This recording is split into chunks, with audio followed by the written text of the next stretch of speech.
Mga igsoon atong nadunggan ang dili maayo nga tudling sa Ebanghelyo.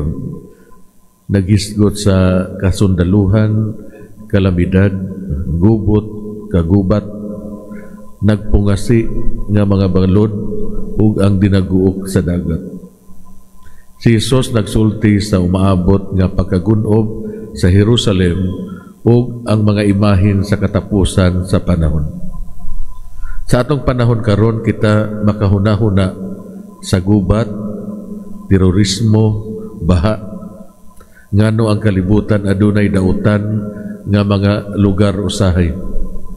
Nganong dili man hinuon, nganong dili man himuon ang kinabuhi nga sayon.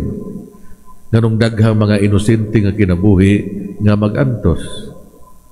Ang atong Ginoo nangutana sa samang mga pangutana.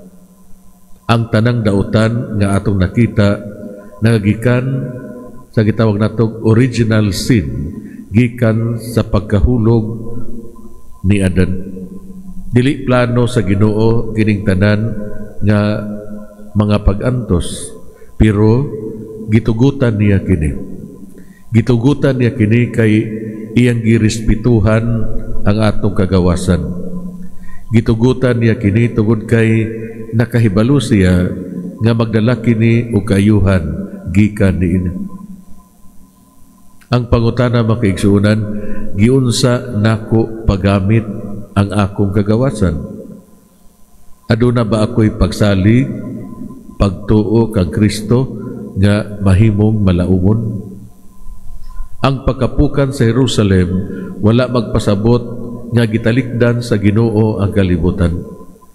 Tinuod ang focus sa relihiyon dili na ang templo.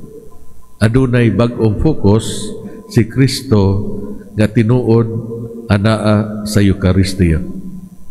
Ang tabernakulo mao ang bag-ong sentro sa atensyon. Pila kaha nga gamayng kalag nga nakahibalo sa kamatuoran.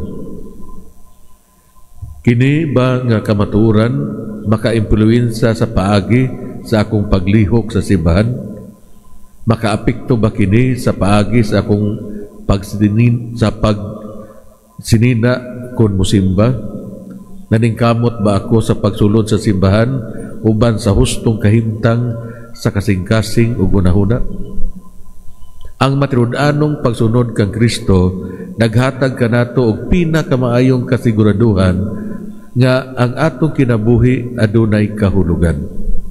Christ will make sense of everything at the end of our lives.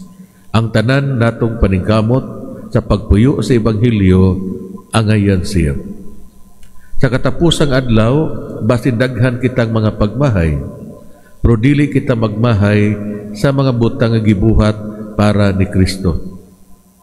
Ug mao kana mangutana kita sa itong kaugalingon, kini nga kamatuoran nagiya ba kanako sa matag adlaw? Nagpuyo ba kita sa matag adlaw nga mao ang atong katapusan? Unsa man kaha sa akong kinabuhi nga akong ikaulaw sa katapusang adlaw, nganong dili man ako limpyuhan karon. So unsa may hagit para kanato mga igsoon, magsugod kita sa pagbag-o ug likayan ang dagkong mga bisyo sa atong kinabuhi. Hinaot unta. May nagpalihog para sa katilingbanong pagampo.